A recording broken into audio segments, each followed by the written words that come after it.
Math. For some of us, we only do it because we have to.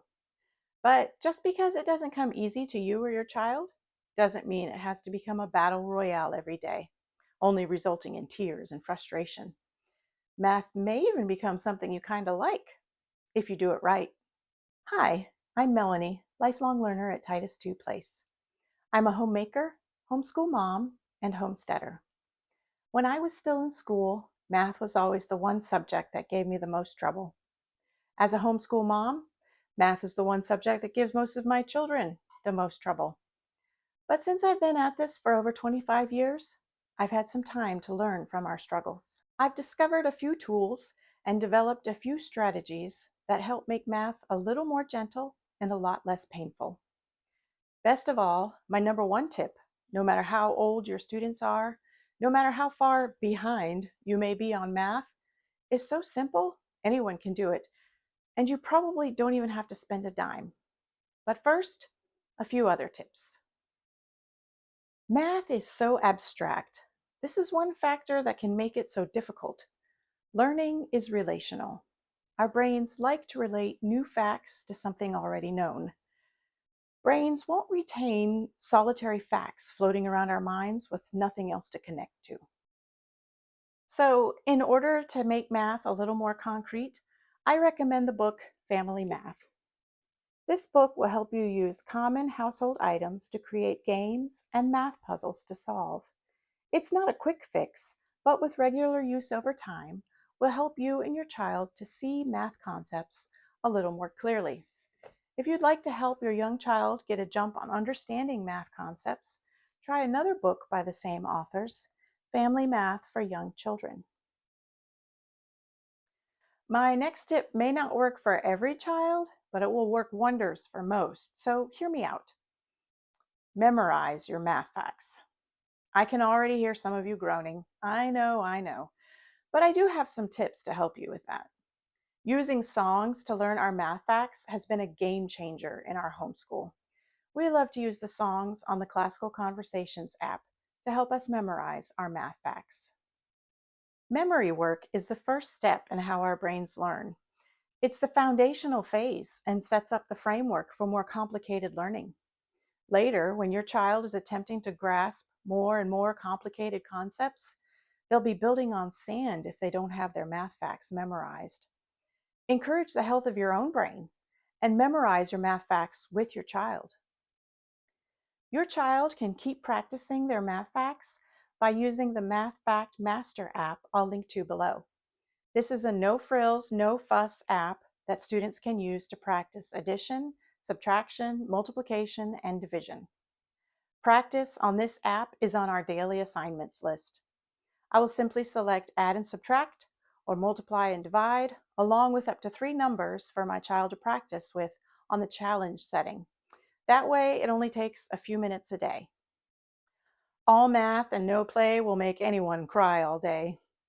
Use game schooling to keep your math facts and concepts fresh and to infuse a little fun into your math learning. Game schooling can be something as simple as go fish with a deck of cards. You can make some homemade games like the ones outlined in Family Math, or you can invest in some pre-made fun by purchasing some of the many math games available. Google game schooling to find lots of blog posts with tons of fun ideas. Some of my favorite math tools to keep in our schoolroom over the years have been an abacus. It's okay if children need to count out problems on an abacus, or their fingers, or pennies, or counting bears, or tally marks. For some reason, it tends to bother some people to see children counting out on their fingers when working on their math. If that's you, let it go. There's nothing wrong with children needing something concrete to help them visualize what they're trying to figure out. My favorite abacus is made by Melissa and Doug. It's my favorite because it lasts. We're pretty hard on things in our family, and so far that's the only abacus I've found that can last at least an entire school year. A 100 number chart. We use this one on the Trivium Table from Classical Conversations, but there are numerous free printable versions online. This is just as helpful and maybe even more often used in our homeschool than the abacus. My children will usually switch eventually to using a 100 number chart instead of an abacus when counting out math problems. I also make sure to keep one nearby for students who tend to write their numbers backwards or switch their numbers around. A quick glance can remind a young student which way their 3 should face, or you could point to the 13 and the 31 and ask them which one is the correct way to write the answer to their problem. These charts are also a great way to help students see patterns. Print off several copies and have children color in all the even numbers. Have them color in all the odds on another copy. You can even find blank copies to print off and have children practice writing their numbers to fill them in. Going back to game schooling, the internet is filled with games you can play using a 100-number chart.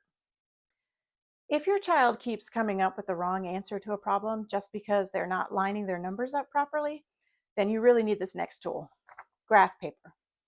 We usually use scratch paper for quick figuring, but I have had at least one child who really needed graph paper to keep their problems lined up correctly. I just purchased packs of graph paper at the store, but in a pinch, you can even find links online to print off for free. When working on math, you need a pencil. When using a pencil, you need a pencil sharpener. For years, I kept running through pencil sharpeners like water. One day, when talking with a mom at our homeschool co-op, I was complaining about constantly having to replace pencil sharpeners because they just didn't last. She sent me a link to one she had bought on Amazon. That was about 10 years ago, and I still have the same pencil sharpener that I bought from that link she sent me. So I will post that same link in the description below. We have used Saxon Math for all of the more than 25 years that I've been homeschooling. I don't know who of my children will go to college and who won't, but I do believe that it is my responsibility to prepare my children for that possibility. Saxon is a pretty rigorous curriculum, and I believe that it does a very good job of preparing students for whatever course they will take in the future. There are a few tweaks that I've learned over the years and want to share with you now. I don't know if all the suggestions will transfer well to other curricula, but I do know that at least one of these tips will. First, I don't start my children out on the kindergarten level of Saxon Math. We just use family math and memory work right up until they're ready to start the first grade level. Grades 1, 2, and 3 of the Saxon Math curriculum come in a workbook format rather than a textbook. I tear the day's assignment out of the workbook for my student to complete that day. The back of the worksheet is very similar to the front in that number 1 is the same type of problem as number 1 on the back. Number 2 is the same type of problem as number 2 on the back, and so on and so forth. I have my child complete everything on the front side of the worksheet. If they get all of their answers correct, they're done. They don't do anything on the back. If they get, let's say, number 3 wrong on the front, I go over it with them, modeling how to do the problem correctly, and then have them try again with number 3 on the back. Once students get to the 4th grade level of Saxon Math, it is a textbook format rather than a workbook. For each lesson, students will complete a warm-up, lesson practice, mixed practice, and facts practice. If my student is doing well in math, mostly A's and B's, I will sometimes allow them to complete just the odd numbers of the mixed practice portion or just the even numbers. I only make that allowance for the mixed practice portion.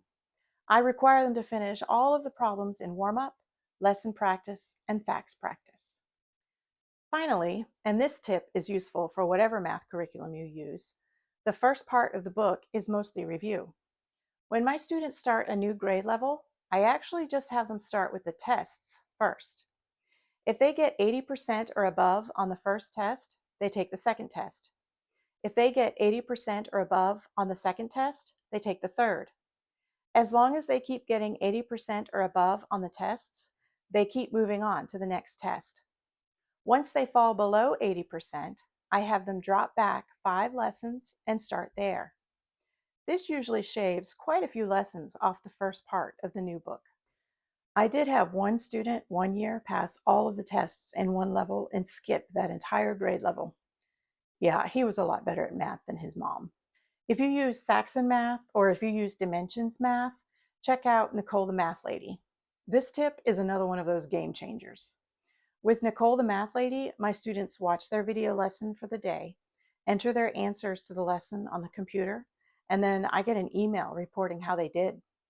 NicoleTheMathLady.com is a membership website and it's worth every penny. Look for the link below. If your child is heading for college, they're going to need to take things like algebra and geometry. But no matter where life takes them after school, whether they go to college or not, they're going to need to know the basics of personal finance. Every student will need some form of personal finance instruction as part of their high school plan. I recommend Foundations in Personal Finance with Dave Ramsey. This program will take students through solid yet rather entertaining instruction, from basic budgeting through different types of investing and more.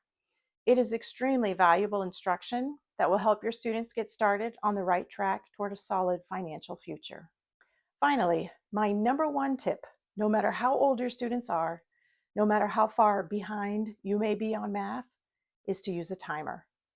This is the number one way to make math more gentle. Once your student has that glazed look in their eye, they are not learning anymore. It's okay if they don't finish the lesson in one sitting. When children are young, I recommend starting out with no more than 20 minutes at a time. My goal is to have my students up to about 60 minutes at a time per subject per day by high school. Thankfully, they can usually finish a subject for the day in less time than that. But if a particular subject is a struggle for them, they'll need a break after an hour anyway. If your student consistently requires more than an hour on a particular subject, you may start to become worried that they won't be able to finish in time for graduation. I do understand that fear. Some things that we do to make sure we have the flexibility to use the timer and still catch up if we need to is to continue school year round. We will also implement a 6-day school week if necessary rather than 4 or 5 days. You and your child will both probably groan at that thought, but I promise you, those options are both better than cramming every day. Prolonged cramming is unsustainable and is not real learning anyway. If your child is not in high school yet, don't worry about catching up. Just stay consistent with working on your 3 R's and you will eventually get there. Speaking of the 3 R's, we actually have one other subject that we put right up with the 3 R's as absolutely vital in our homeschool. Whatever other subject anyone wants to learn about in our homeschool, everyone must consistently study the 3 R's and Bible. One of the ways we promote Bible literacy in our homeschool is to memorize Bible passages, along with the names of the 66 books of the Bible. Our next video will actually be a video study guide of sorts to help you or your child to begin memorizing the books of the Bible. In the meantime, please like, subscribe, and to learn more about promoting Bible literacy in your home, check out the video link in the description entitled The Secret to Easy Bible Literacy: Gentle Bible Habits for Your Homeschool. See you next time.